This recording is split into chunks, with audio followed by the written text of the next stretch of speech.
When I first started my CPG brand, I thought passion was enough. It is not. Hi, my name is Jia. Welcome back to my channel. I have brought my product into 1,000 retail stores across the US and Australia in 2 years. And today I'm here to share with you 5 things I wish I knew before I started this CPG journey. So hopefully it can help save you some money, some mistakes, even some tears.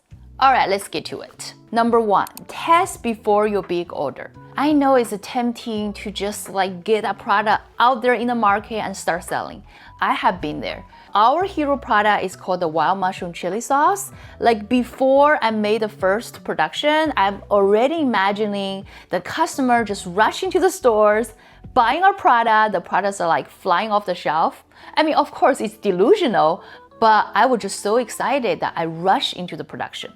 And that product comes into glass jar, so I just used the first bottle manufacturer I could find, which was a huge mistake. What happens is that out of that 5,000 jars I ordered for my first batch, 10%, roughly about 500 jars, were either leaking or unsellable due to the cap and the bottle were not in perfect calibration. So it's a very costly mistake. It cost me thousands of dollars and a lot of frustration. So make sure you always test, even double test before your first production. Number 2, understand your margins and numbers. This is really important. You want to make sure you don't just sell a product, but you sell a product that can sustain a business. So the number really matters. And online, offline are a little bit different.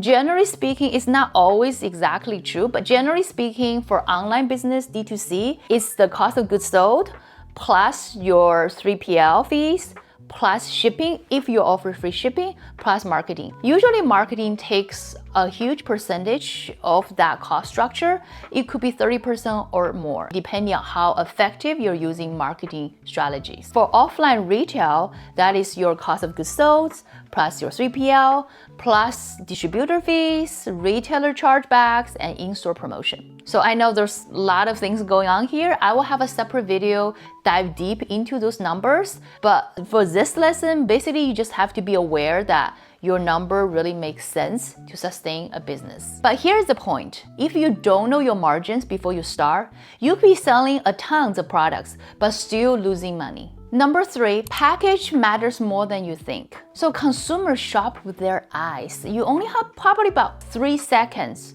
to grab their attention either on the shelf or online. And if your packaging isn't attractive enough, it's very difficult for consumer to pick it up.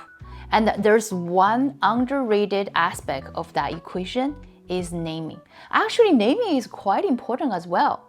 Let me give you an example. One of our original chili sauce line is called Chongqing Chili Crisp.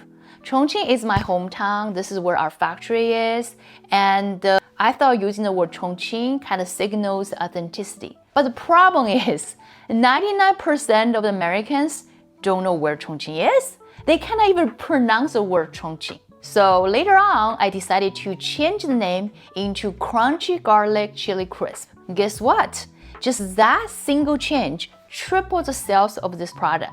Now this is our best seller. So the moral of the story is, make your packaging very easy for the consumer to understand what you're selling. Number 4, don't chase the big guys first. When I first launched our brand at the Natural Product Expo West, I met tons of national and regional buyers. So that was my focus. I thought, if I can land in one of the big accounts, then I'm set. But the problem is, big retail chains takes a long time to land on their shelf. Their process is very strict and it really takes a long time. I think the shortest retailer I have worked with that's a chain store is 5 months.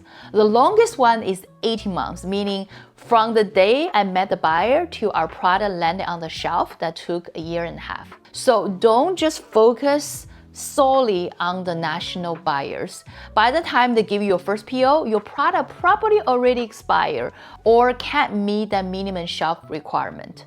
Very painful lesson. Instead, start with your strategy locally. Try to go to the independent stores in your region where you can easily drive to. Try to build velocity, know your customers, learn about marketing, and just tweak your strategy in real time. Because this way, you really help you to understand your marketing strategies before the big guys come in. That momentum will carry you into the big stores when you're ready. Number 5, you don't have to do it alone. When I first started in this industry, I was like a deer in the headlight. I had no idea what I was doing. I didn't even understand the simple terms, like what's the difference between a broker, a distributor, and a retailer. I actually paid $3,000 for 7 hours to a consultant just to help me explain those simple terms. 6 months into this CPG journey, I found there's actually a lot of community out there. My favorite one is Startup CPG. It is a group of CPG founders and industry experts, and it's a community where they can answer your questions, they can share resources. I love their Slack channels. There's like, I think 20,000 members there. Every time you post any question regarding this CPG industry, there's always someone willing to help. Join those communities can really build that support when you're going through this journey, so you are not alone, and really helps me to save mistakes and a lot more sleepless nights. This is not sponsored and it's totally free to join in.